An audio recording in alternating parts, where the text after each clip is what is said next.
So at least one officer shot and killed a man this morning. The shooting happened on Foxtail Lane right off of Sycamore Street in the Dinsmore area. We have a map on your screen with that exact location.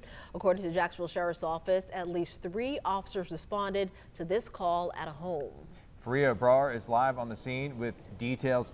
And so, Faria, police say for these 3 officers, it was their first night out on their own without a more experienced officer.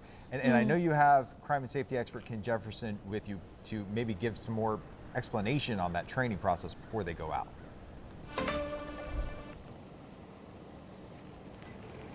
Yeah, Brody and Keith, like you just mentioned, there were 3 officers out here last night, and according to JSO, it was all of their first night out in the field. Now, I did ask Ken Jefferson to join us this morning. He actually told me that he was a part of JSO's training unit when he was with them for nearly 24 years. Now, Ken, we're trying to understand a little bit more about what goes into making sure that officers are as prepared as possible before they get into the field. I want to understand, when 3 officers who are called out here for the first time, would there be a veteran officer with them? Not necessarily. You get the first available officer. You're talking about a call that's potentially violent that can turn at any second. It's one of the most dangerous calls that you're going to get, so you don't have time to try to figure out who's a veteran and who's not. The dispatcher receives the call, vets the call, and dispatches officers based on availability. Officers are responsible for a certain area of town, and if they're 10-8, what we call 10-8 available for that call, that's who they're going to send.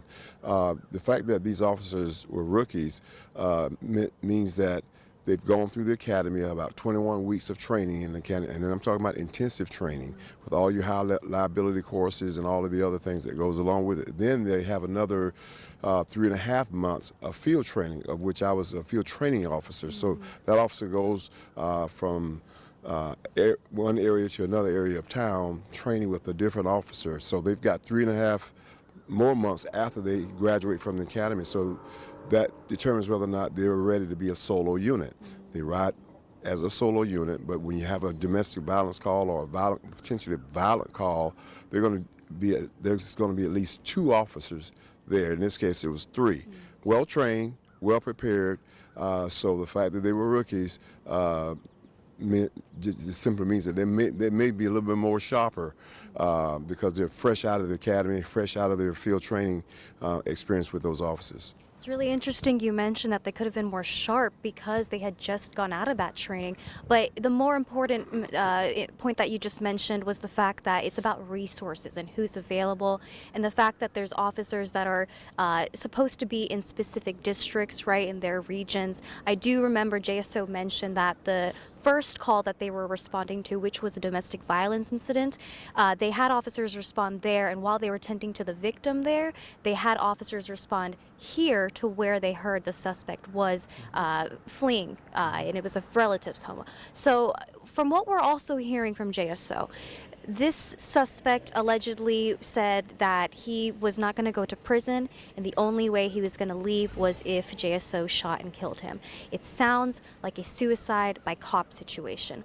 What could have been done to have prevented this? Well, when a person makes a declaration like that, that means that they probably have already experienced being in prison and not going to go back regardless of the circumstances.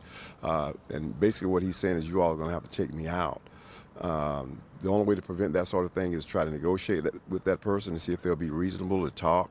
It's my understanding that he got out of the vehicle and aggressively came towards the officers, and the officers had to use what necessary force that was necessary to try to apprehend him. But if they said that he had a weapon and he's aggressively coming after them, then they have to use deadly force to protect themselves and anybody else.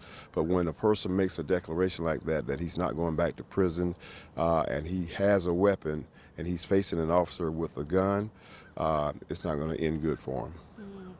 It sounds like it's a heartbreaking situation for everybody involved, including the family and the officers. We do know that the state attorney's office is investigating right now, and JSO told us that those officers involved are currently on administrative leave, which is usually the protocol for these sorts of situations. But we'll keep you guys posted as we continue to learn more out in the field and from official sources. But for now, live in Brisbane, Fariha Abrar, First Coast News on your side.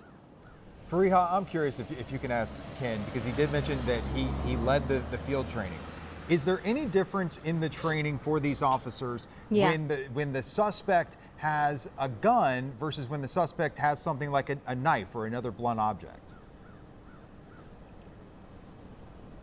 That's a great question, Brody. And Ken, I'm going to make sure that you hear it as well. So Brody wants to understand the difference between presenting a non-lethal versus a lethal weapon. I know in this situation, JSO says that the suspect presented a knife. Waters says that's a lethal weapon. Other people might say otherwise. What's the protocol? Well, officers are trained to know non-lethal versus lethal. So outside sources aren't experts on what's lethal and not lethal. A knife can kill you, puncture your heart, get you in the ear, the eye, or wherever.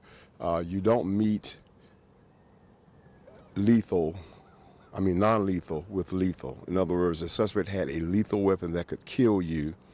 A taser is a non-lethal weapon.